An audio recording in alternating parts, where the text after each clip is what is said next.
Let's do it. Hello, everybody. That was, let's start that again. That voice was a little off. Well, you know, sometimes my voice just isn't working. All right. Welcome to week 10, changing the emotional mindset. My husband had a little bit of a frog in his throat, but I think he's ready to get started. And are you doing No, you're going to do this. Oh, I will do this today. All right. As you know, we're going to go ahead and start this with I am aligning with, and then share your name. And I just want to make sure, Cheryl, you're motioning. You can hear me okay, correct? Okay, great. All right, we're going to go ahead and get started. We're going to say 3 times, I am aligning with, and then say your name. We're going to come back to ourselves so that we can be fully present in our body and fully present in our emotions so that we can do some serious transformation. I will begin.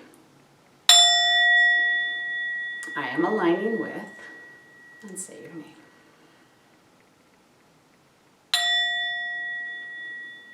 Take a breath.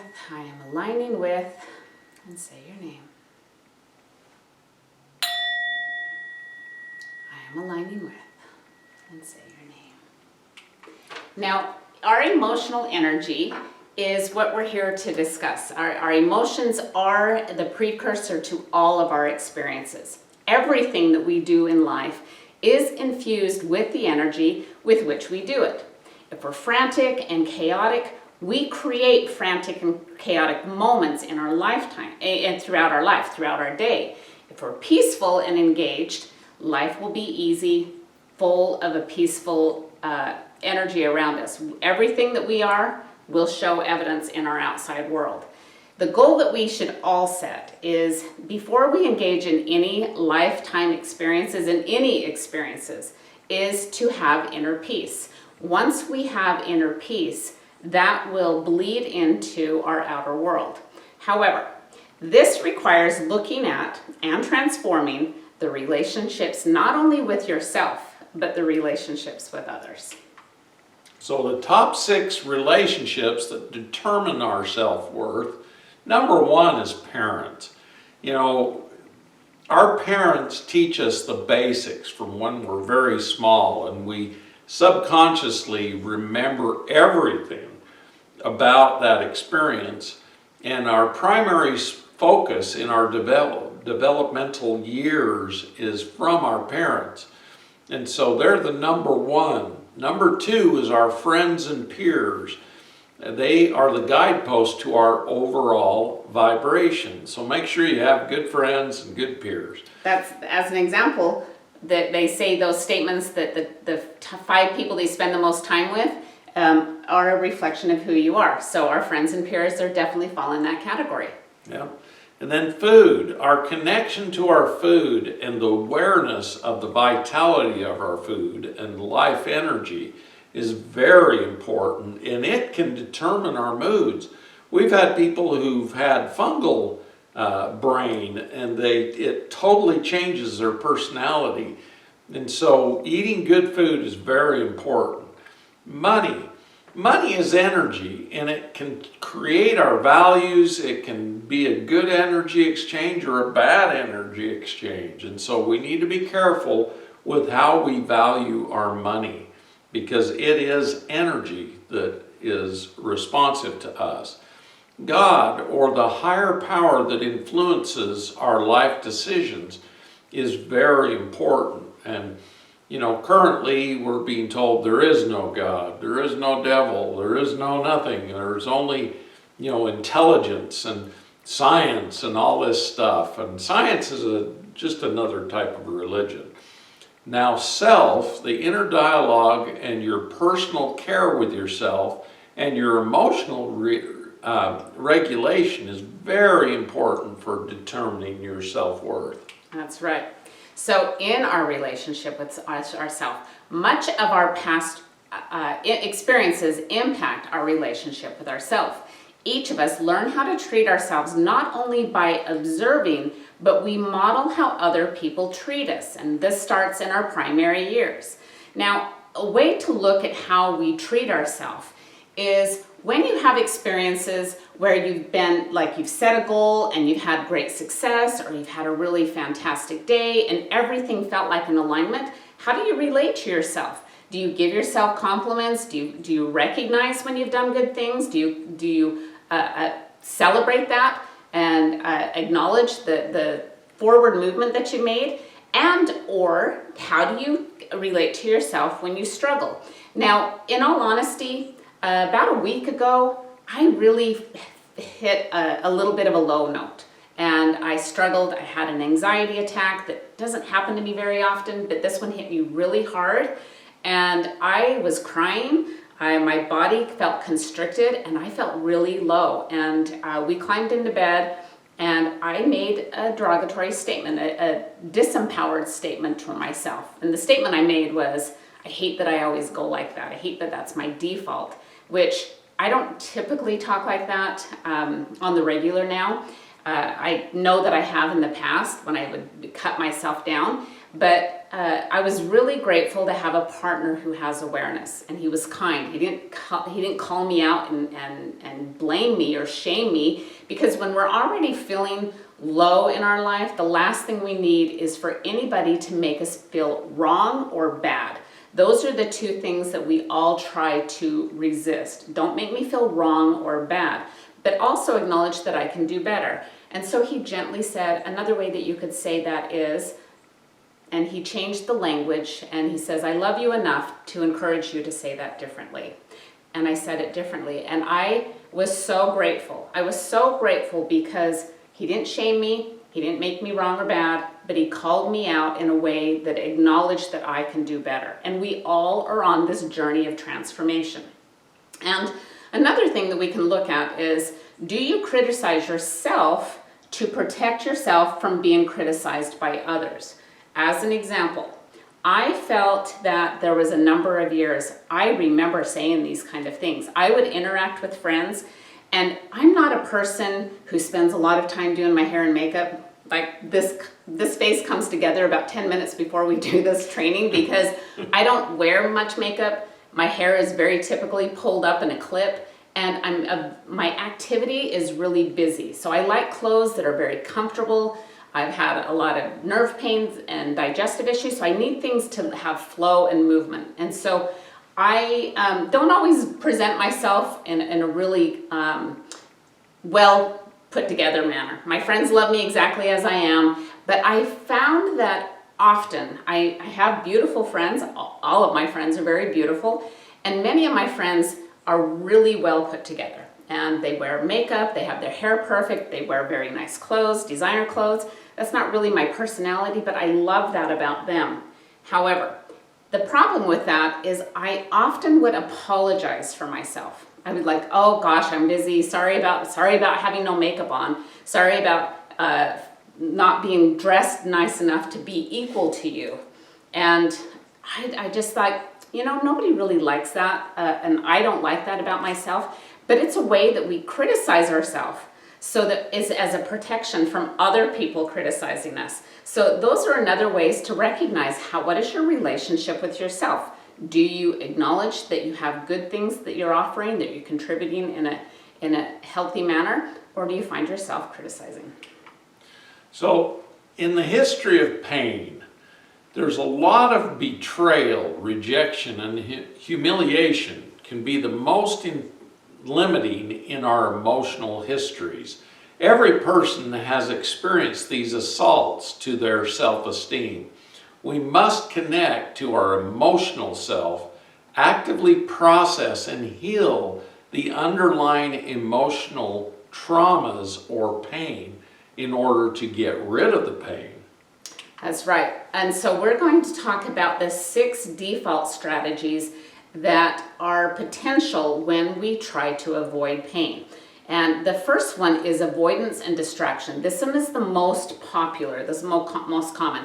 I could be in a 12-step program for how much I recognize that I try to avoid and have distractions because I'm always very, very busy. And it's amazing how when that body of motion and staying in these little tasks and accomplish things, there's times where I feel like I've been so busy all day and I look around and it's not visible to anybody else that I've even accomplished anything. But this activity is a way that when we're overstimulated and we're multitasking, keeping our attention on the outer world. This staying busy distracts us from the way that we're feeling inside. Another one is numbing, where we use substances or tools to change our state of being. All food, all drink, all substance that enters the body has a chemical reaction in our body. Our body will react to that, either positively or negatively. But drugs, alcohol, sex, even exercise and food is a numbing agent that we like to fill and stuff our belly. When you think about all of the emotions in this third energy center, we're pumping food down in there, or alcohol, or any kind of substance, because we're trying to squelch the sensations in the body subconsciously. Another one is blame. Blame is not wanting to own how you feel, and so you point the finger at other people. You try to move the limelight off of self and away onto somebody else, so that the attention is on somebody else rather than on self. So default strategies to avoid feeling, these are continuation of those. Being an empath. Now, most humans are empathic. In fact, we all are, but some of us pay more attention to it. And being so sensitized to others that you disconnect from yourself and your own feelings and connect to their emotional state is not a good thing, because then you take on all their stuff. Now, the analyst, thinking and analyzing your feelings rather than feeling them, in the brain rather than in the heart and body. And this is not really feeling your emotions. You're actually analyzing things with the mental aspect. Somatic. Somatic means in the body. Emotional pain is so intense that it is felt as physical sensations and pain. Muscle tightness, constipation, headaches, digestive issues, and nerve pain. That's right. So tonight happens to be a night where I'm sharing a lot of my vulnerability. And I want to share a story, and the reason why is this story and impact of rejection, and how little things can have a huge impact in our life as we move forward. So I went to school in a small town that most of my peers, we were in the same class in kindergarten all the way through 12th grade. And that we all, everybody got along really pretty well. We had a really good class. There was one girl that we didn't have any altercation. There was no reason. We weren't best friends, but we certainly weren't enemies. We never had an ill exchange at all, but it was more neutrality, because neither one of us were necessarily drawn towards each other. However, we had a mutual friend that both of us were very close to.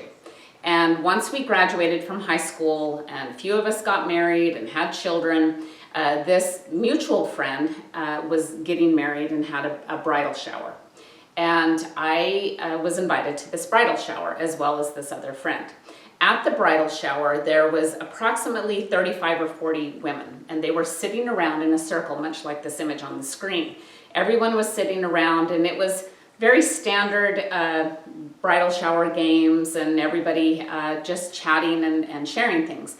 Once the bridal shower was kind of wrapping up, now I will say the people that were in this were neighbors of this friend. They were people that were members of her church, and as well as a number of our peers that we went to high school with.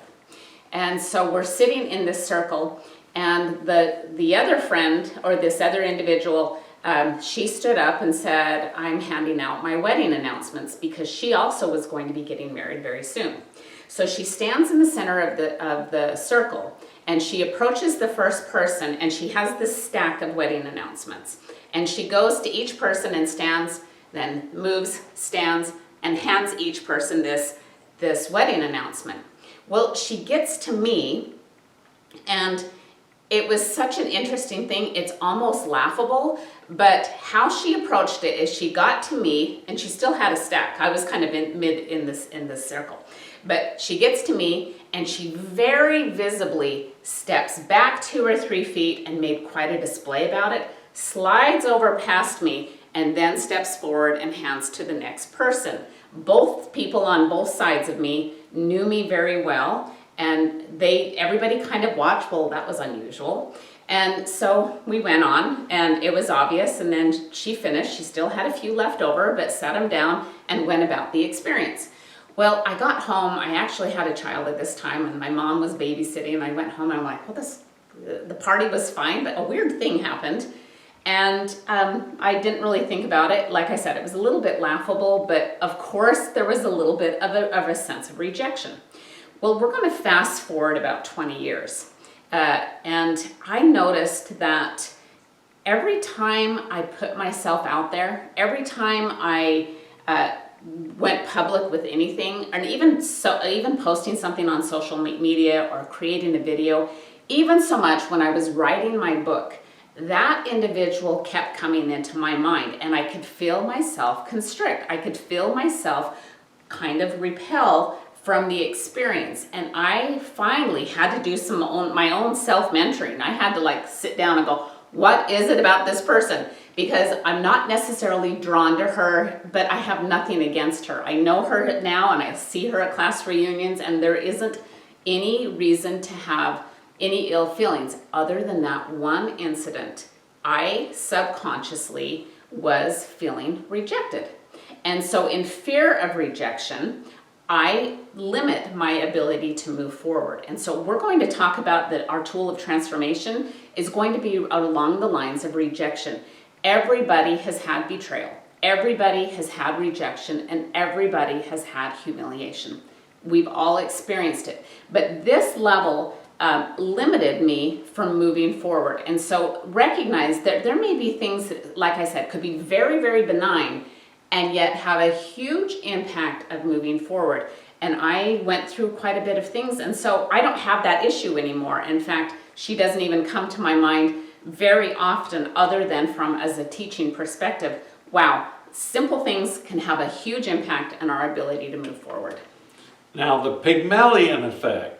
Our action towards others will impact others' beliefs about us, causing others' actions towards us to change, reinforcing our beliefs about ourselves, influencing our action toward others. So it starts all over again. It's like a big circle of stuff. We all can shift our reality with our power of influence over our own self by identifying and changing what we believe. That's right. So in shifting our beliefs, recognize that changing beliefs takes dedication and consistency. Even if we have a belief such as the one that I just shared, even if it exists, doesn't mean that acknowledging it fixes it. Just like acknowledging that we have trauma fixes it. Acknowledging it and rewiring the experience by creating other examples of way to shift the consciousness and understanding. It takes dedication and it takes consistency, but it's doable. Recognize that many of your deep-seated beliefs may not even be true, often created to keep us safe and familiar. So we're going to also talk about how our beliefs aren't even true as much as what we think it is. Many of these were formed when we were young, and we lacked not only the conscious awareness, but we also lacked the tools to evaluate or decipher whether something was real or not, or true or not. It was true based upon our perception, but not necessarily true on the overarching experience. And when we're making shifts and shifting our belief, it's easy to go into a shame storm, especially recognizing when you recognize, wow, I defaulted, I fell from grace into a negative perception that I don't like being in. And so rather than shaming ourselves in as we approach this change, appreciate your willingness to expand your awareness. So I'm going to share about a technique that's very doable. And we're talking about declarations because declarations have the ability, declarations or affirmations are I am statements. And these I am statements, they help us rewire our belief system. So I'm showing you a piece of paper. There's just a piece of paper I have folded in half. And a way to create declarations, you may say, I don't know exactly which declarations I even want to start with. And this is a great way to get bare bones on creating declarations. So take a piece of paper and fold it in half. And on the first side of the paper, write negative comments. And now these could be the top 3 to 5 negative, condemning, repeated, destructive, degrading, or conflicting dialogue. Any of those negative statements, these could either be said by you or by others that you've heard other people say, or it could be something that you would like to change about yourself. So list those on this first side. Then go to the other side, and when we acknowledge where we are, we want to build up the intensity and the momentum on the positive. So you want to add more of the affirming positive statements and multiply them to help build the intensity. Anything that's either thoughts, words, or elevated emotions, and then claim them as I am statements. Make these your new identity. Once you write those out, you can take this first half of the paper and throw it away, and rip it up and throw it away, because it no longer is something you're identifying with, but then keep this one, and I dropped it, but this one very visible so that you can focus on that as your new declarations.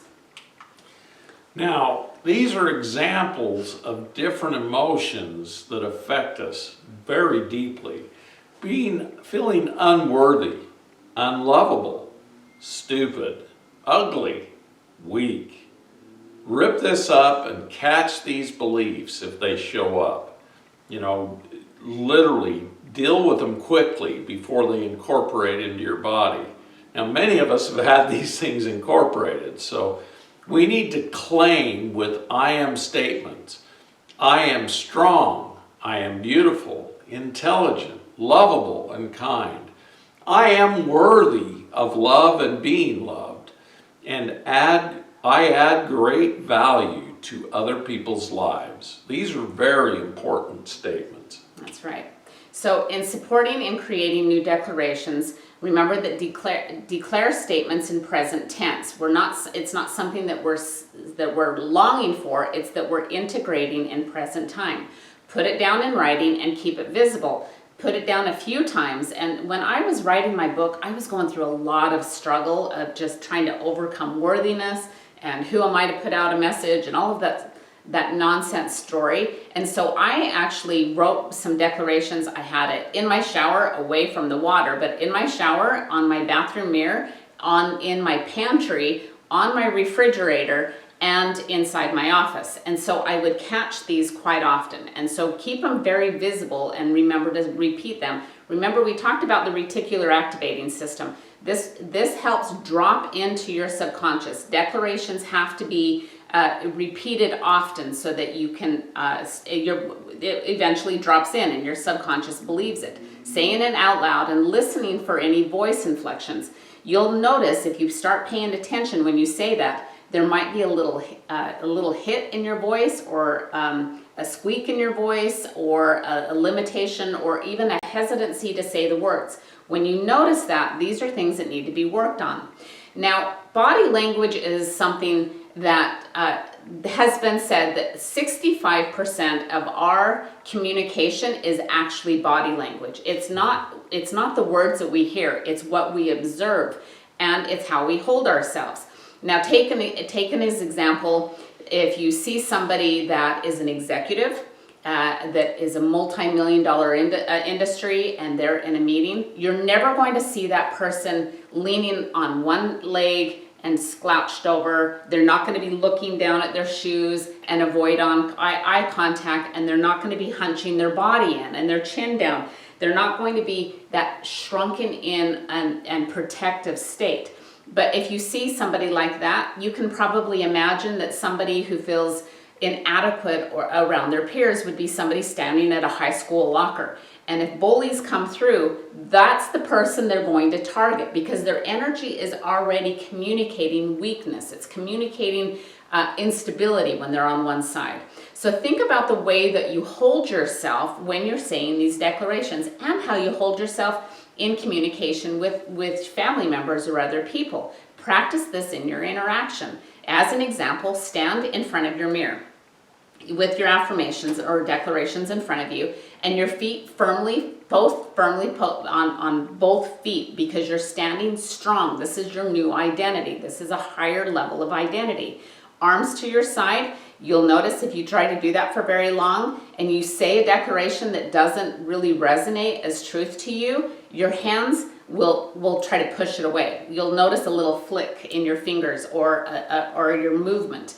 That's an indication that you don't believe that is true. So hands to your side firmly, and you might have to like glue them to your side until you start having this identity. Another level is chin up. You want to have clean eye contact, and notice when you have any fidgeting or raising on tiptoes. When you feel like you feel inadequate, you may raise on these tiptoes. So firmly put yourself together and say these things. Another aspect to this, using declarations with your relationship with money, Scott mentioned earlier that our relationship with money is an energy value that we have, and it's a value. It represents values.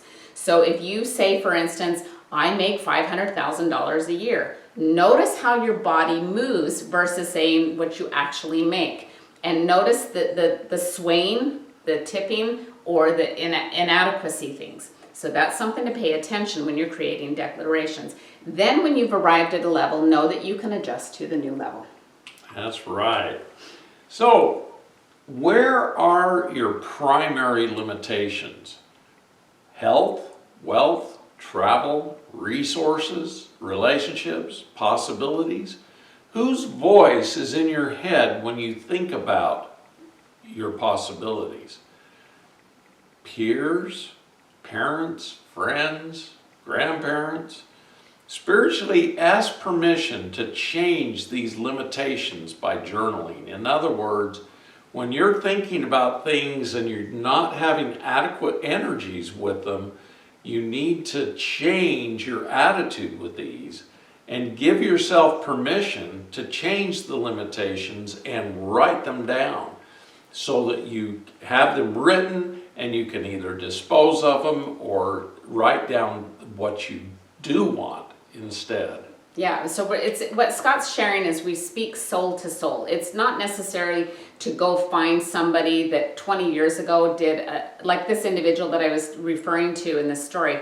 I'm never going to go knock on her door and say, by the way, I've been so limited because of that one interaction. Because chances are she doesn't even remember it. And even if she does, it's not, she doesn't owe me that. It's not her accountability. It's my accountability by how I interpreted it. So it's our soul-to-soul writing because we're communicating through the spiritual journaling. So asking permission and then turning the page and see what kind of response you get.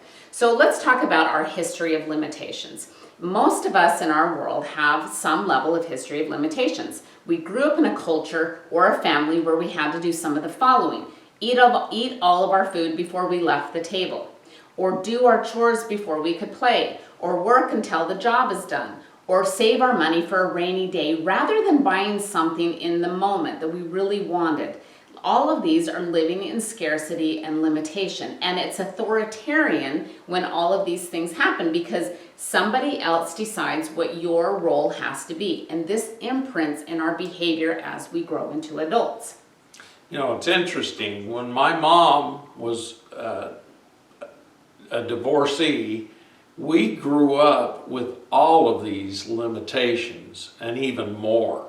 And so when my mom remarried, and she married an engineer who had money and had good positive things, I was able to see stuff from a totally different perspective. And it was amazing how it changed my life, just not limiting myself so much, because my stepdad just didn't get limited by anything, money, food, nothing. I mean, he enjoyed life and he had everything together. And that helped me get myself together. So unhealthy eating patterns can cause trouble. Buying expensive things such as clothing, jewelry, products that don't even get used. Not wanting to waste them, you just keep them and store them. And I hate to say it, but my first wife was like that. And believing that there is a cap on financial resources. You know, with my stepdad, I believed I could make as much as I ever needed. And with my ex-wife, she'd always spend more than we made, so I'd always have to get more jobs. So, you know, those kind of things happen in our life. And believing that there is a cap on your financial resources is a false belief system. Feeling less than your peers. Now, it was interesting, when I was growing up, I went through a shift where I had a near death, and I came out of that knowing I had to get different friends. And so I started to create new friendships with better, more positive, smarter people, because that's what I wanted in my life, and that's what I wanted to surround myself with. And so it's important that we change ourselves within and start associating what we truly desire into our life. Life is hard and burdensome rather than joyful. That's a false statement. Life needs to be just joyful. That's right. That's right. So painful memories, traumatic or painful memories, are not accurate to what happened, like we mentioned before. They are accurate to the way the body responded to what happened. Now, we believe that statement is the overarching, most important statement that we could make in this entire 12-week process. Our painful memories are not accurate to the actual event, even though we remember it exactly the way that we have instilled it in our mind. It's only accurate to the way that our body responded to what happened. Now, how many of us have asked, why do I always remember the negative things or the challenging things, but I really struggle remembering the happy ones? It's because your body has to, your brain is saying, we got to lock this in because we don't want this to happen again. So we're going to make sure we remember it, and we're going to take a snapshot of this experience and hardwire it into our consciousness. Statistically, 50% of what we believe to be true didn't actually happen. Now, I'm going to use another example on this. That when I was in my first marriage, we bought our first home, and it took us a long time to buy this first home. It was a little tiny home. It was 1,100 square feet, but it was ours, and I was so excited. And in this first home, we had carpet all the way through the house, including the kitchen. And one time, my previous husband, he had a thing of Oreos sitting at the kitchen counter, and he was not in a very good mood, and he was eating the Oreos, and he had dropped one on the ground. And I made a statement where I said, please be careful so that you don't accidentally step on that on the carpet, because I'm kind of a clean freak, and that, Scott could attest, that would drive me nuts if I saw an Oreo on my carpet. So I said, please make sure that you don't step on that. And because he was upset with me for whatever reason, just to spite, he took his foot and he stepped on the Oreo, and then he ground it into the carpet just to prove that he could. And then he walked out of the room, and I was really hurt. I thought, gosh, I worked so hard to keep this house clean. Why would you do that? Anyway, about 5 years later, we went through our divorce, and we talked about some of the things that were challenging to us. When we brought those stories up, I said, that really hurt me when you did that, because you knew that it was important to me to keep the floor clean.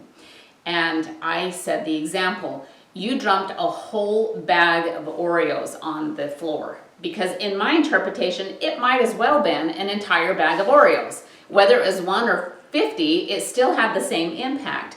And he called me out and he said, no, it was just 1. Even though I knew that it was just 1, my body remembered it as if it was the entire container.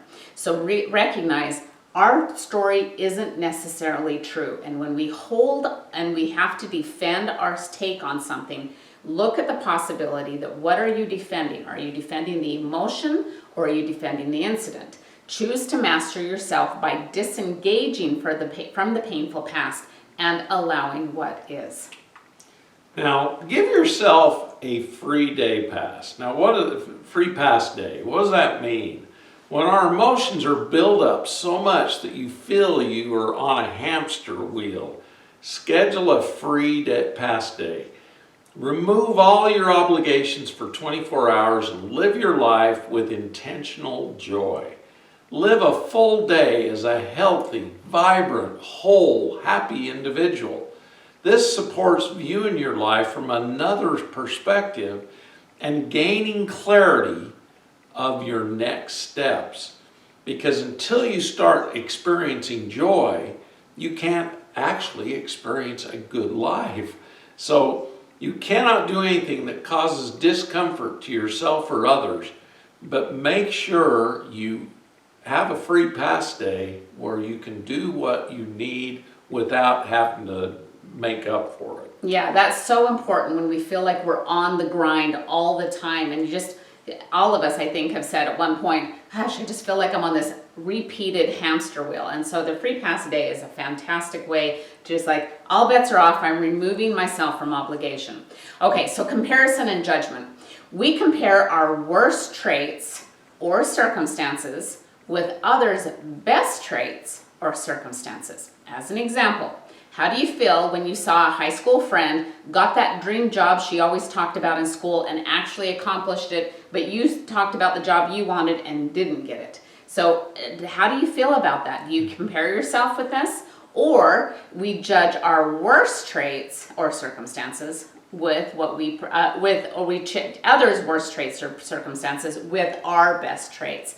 As another example, go on social media and notice your reaction when you see a classmate that got divorced, gained weight, or went to rehab. Do you notice that kind of feeling? You may have compassion for them, but if they weren't somebody that you really cared for, or somebody maybe was not kind to you, you'll fall into judgment really, really quick and almost revel in the joy. But that's not good. We don't want to do that. Yeah, you don't want to judge others, because with that same judgment, you'll be judged. That's right. The vicious cycle.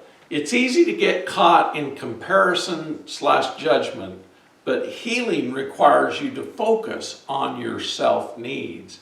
Events such as divorce, losing a job, suffering miscarriage, bad health diagnosis can pull the rug of emotional stability out of your life and out from beneath you. Life isn't designed to be fair. We experience challenges as an opportunity for growth. So if you're experiencing challenges, it's a good thing because we grow through those challenges. Keep your focus on the lessons learned. That's right. Rather than focusing on the emotion of it, look at the lesson. So when we talk about child's play and self-love and the free pass day, these are all opportunities to step out of the world that we're constantly recycling day after day. We wake up first thing in the morning and we're remembering all of our challenges from our past, and or we're focusing on the challenges that's coming throughout the day. So give yourself a free pass, and so that we can remind our bodies and conditions our bodies and minds that life really is meant to be joyful. Doesn't mean that it's always easy, but we're optimal, our optimal self when we're engaging through joy. Get a massage or a pedicure or a hair appointment where you just feel more vitality, feel better about yourself. It's kind of a reset where you're like, all of that just kind of washed off of me. Or give yourself a luxurious bath and a self-massage. Really get to know self and love self. And then when people struggle with creativity, or when people feel that the life is burdensome or hard, and we've all had times where we feel like, life is burdensome or hard. The first thing I'll say is, when's the last time that you went to a playground and played? When's the last time you've actually engaged in play? And chances are, if you're in your 40s or 50s or 60s, it's probably been 20 years, at least. So And if you don't know how to go play, go find a 5-year-old or a 7-year-old, a niece or a nephew or even a child, and ask them how you should play, because they'll get very creative, because play is easy for children. We forgot to have joy. We forgot to play. And if you don't have a child that you can bounce that off, you'll be so surprised if you find a family relative or a neighbor and say, hey, if you were me, what would you do to find play? They'll come up with 20 ideas that you maybe struggle all day trying to come up with. At the very least, go to your local playground and get in the swing and swing. Move your energy and remember what it's like to feel joy. The whole premise of this entire class is about changing the emotional mindset. But if we're stuck in the same behaviors, our body is going to have the same emotional response to those behaviors. We have to get out of that hamster wheel and look at life from a joyful child perspective. Now, healing with others, we need to listen. Notice when language shifts to blame, overwhelm, or hopeless. Clarify your availability to offer support. And make sure you clarify your actual ability, because you don't want to offer things you can't really give. So ask if they are open to suggestions to help make changes. You know, it's interesting, when you use the word suggestion, it takes away the bite of telling someone what to do, what they need to do. So you just make a suggestion. And suggest lifts that may be supportive, shifts that may be supportive instead of derogatory. We need to learn how to serve, teach what you know, and be an example of change. That's right. Because if we can't heal ourselves, we certainly can't heal other people. So steps in overcoming emotional trauma, we need to recognize that that's not the badge you want to carry the rest of your life. So take accountability and release it and let it go. Now is the time to just stop carrying and reinforcing the stories of pain. We all romance a life we didn't want when we fall into that category. Use any of these support tools that we've talked about throughout these. We're on week 10, isn't that amazing? So throughout all of these lessons, we've had support tools that we've offered. Use some of these for the body to release suffering, anxiety, and pain. And then keeping it held inside makes your body sick. So when you recognize that if I have to carry this story, the impact can be illness for myself. And I don't want that. And I know you don't want that either. Set healthy boundaries. What relationships or experiences can you tolerate? Now, tolerate isn't the ideal word here, but we don't have a better word to say that. But which one works for you? Does it work for you to have somebody inflict their bound energy into your personal space? If no, then set that healthy boundary. Once you set these healthy boundaries and establish it within yourself, you'll notice again that how we engage in all activities, if we have a very confident level of our boundaries, they don't get inflicted upon. If we question them or we have worthiness issues, then people will inflict upon us. And if we don't establish our boundaries, somebody else will establish it for us. So as creators, we get to own that. And then change your narrative. Whatever story you're telling, you know that, like we've said in past classes, we could tell the exact same story and then leave incidences or that we want other people to hear, or we can exclude those based upon the emotional reaction that we're wanting from other people. When we change our narrative and recognize that when we default to the disempowered story, we present ourselves from a victim state of being. We don't really want to be a victim. We just want to be acknowledged for the way that we feel. So change your narrative to a more positive narrative. Now, language is very powerful, and you can overcome emotional trauma shifting the way you speak about things. Now, a disempowered language is like saying, I'm damaged, I'm broken, the world isn't safe, life is hard and isn't fair, I don't have control over my life, I am a victim to trauma. Now that's very disempowering. Even hearing you say that, you can feel the heaviness of it. Yeah, it's very heavy. You feel the heaviness of it. Because our voices shift energy either for good or bad. So we need to be careful how we use our language. Now, empowered language, such as, I'm getting stronger, I am growing, my world is mine to design, life is full of opportunities, I am the creator of my life, I choose what defines me. Now, listen to how different you feel when you get those statements as those disempowering statements. I feel different just hearing you say that. I can feel the energy does feel different. And even when, I'm sure you all noticed that Scott was saying those disempowered, his body kind of shrunk down and he looked down a little bit more, but he stood more confident and his voice had more strength to it in the more empowering. So our 10th chakra is where we're at today, and it's our mental body, but our 10th chakra is actually also called the earth chakra. It's located below the body, and this chakra is our anchor to the earth energy. Our physical well-being, our grounding into the body, and connecting to the environment. This chakra is used to influence supernatural powers by connecting and utilizing the elements of the earth. The sacred truth is divine creativity. Now, the emotional deficiencies, when we have the 10th chakra not working properly, we get lost in disempowering mental loops. And I know we've all had those. Feeling ungrounded, negatively affected by the elements, the wind, the heat, the cold, the rain. We stay indoors and we stay away from nature. Think about when you were isolated during COVID. Those are the things you felt. And you felt very disempowered. And that's not how you want to feel. Now, a balanced 10th chakra, you train your mind to work for you. You be a steward of what you allow into your thoughts, and you ground into the earth. You get outside and you get in nature. You eat root vegetables. Consciously focus on moving energy into the matter instead of vice versa.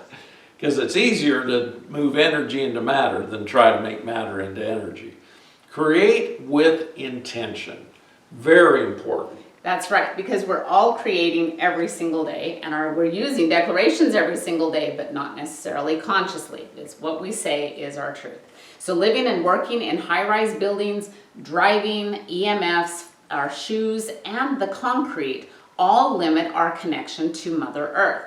When we walk barefoot on the earth, the electrons are transferred from the earth to our bodies. This effect is believed to be some of the most potent antioxidants available to humankind.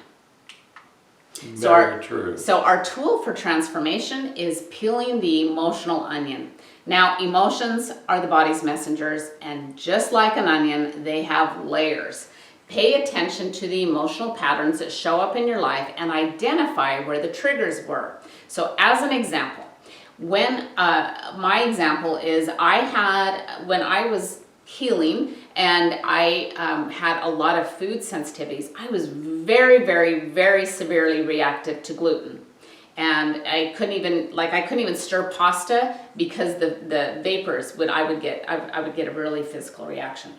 And so when I would watch commercials and an Olive Garden commercial came on and people are breaking bread and sharing breadsticks and eating pasta, I actually would get really emotional about it. It would piss me off. I would get angry that other people get to eat pasta and bread and I don't get to. Bread's a staple throughout all of our history. So what is the emotion? I felt excluded. I felt isolated. I felt like it wasn't fair that other people get to have enjoyment in their life and I did not. These emotional reactions are often rooted to past experiences. So the first layer is easy to identify. It's the surface layer, like I just said. I felt isolated and life isn't even fair. And it's easy to, it's most obvious. So take a piece of paper and write down what you are feeling. Now you notice that you write, I feel. We're not identifying as the emotion. I'm not gonna say I am angry or isolated, I am hurt. it's I feel these things. These are emotions. We're acknowledging it's a feeling, a sensation. What are you feeling? And identify when you feel those things. Is it a person or an event? Now, this is exactly what I went through and determining that relationship with this individual in my past. So somebody comes up into your mind, pay attention to those type of things. Be specific and write all of the details about this experience from your point of view, because it's your perception that is the determining factor of how you move forward from this. It's not asking anybody else their opinion about the experience.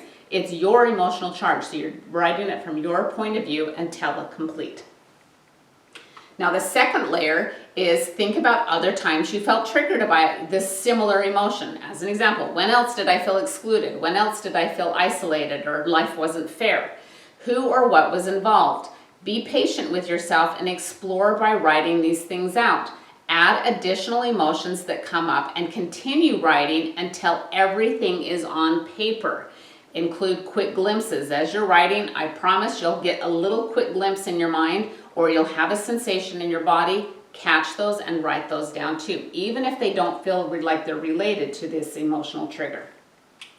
And then the third layer is once you uncover the original source of the emotion, write a letter to the event or person related to this. Now, this is for your eyes only. You're not going to mail it. You're not going to go knock on their door and say, these are the things you need to know. This is for you only because it's your perception that matters.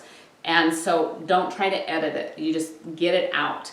And then include everything that you wish you could have said. Now, the reason why, like I said, we hold on to these memories of our past because we weren't validated for the way we feel. We're validating now the way we feel. We're acknowledging the sensation. We're seen for the way that we feel. It's not wrong or bad. It's just the sensations that we have. Stand up for yourself and write out that you are ready to release all of these emotions that are related to this experience.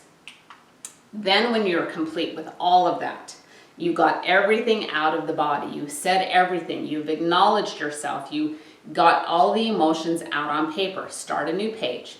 And then intuitively answer your letter from the viewpoint of the other person or the event. And yes, if it was the whole entire football team that made fun of you when you tripped as you were walking out to the field, that whole team can be included in this. That kind of experience of shame could be included. So the football team or whoever is involved. So decide that root individual, and then you're going to intuitively respond to the way that you felt and explore what may have prompted the experience from a greater understanding. Now, here's the secret sauce to this entire experience. You're not done writing until you change your point of view, because it's your point of view that is the impact from a higher perspective. When you understand the overarching energy, you can get a greater understanding and respect. Most people don't mean to shame us, and most people don't mean to be bad or wrong or hurtful. They may have had a bad day. They may have seen things from another perspective. But when you shift your understanding of the experience, you can give yourself freedom to let it go. So the oils that go with the 10th chakra are geranium and grapefruit. And geranium is ideal for nerve pain. It balances your emotions. It helps with the pancreas and overcoming betrayal of the heart. And you can put it right over these organs and on the nerves that are hurting. Now, grapefruit is amazing. It helps with adrenal fatigue, nervous exhaustion, addictions, cravings, and it helps with toxic removal. Yes, and grapefruit and geranium are fantastic for the gallbladder and pancreas. So a lot of people have gallbladder issues, and a lot of people lack joy in their life. So that combination I use quite regularly, and it's a fantastic one to use right in that area. It's excellent, excellent. That's right. We have all these oils available through our office, and they're all natural, good essential oils. Organic. Yes. So in review, for lasting and sustainable change, the body needs to learn that the threat is no longer there. And this helps when we have a deeper understanding. When life isn't going as we want, we need to recognize that we are responding to what is current.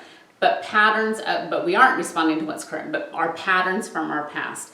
And changing our beliefs about ourselves takes consistent awareness.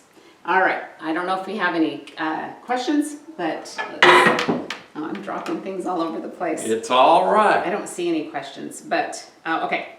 All right, thank you. Okay, what I appreciate about this course is very honest, practical tips from the very human feeling in daily life that we don't often share with others. Yeah, you know, Helen, I'm full disclosure. I have nothing to hide. And everybody knows I'm full disclosure too, so.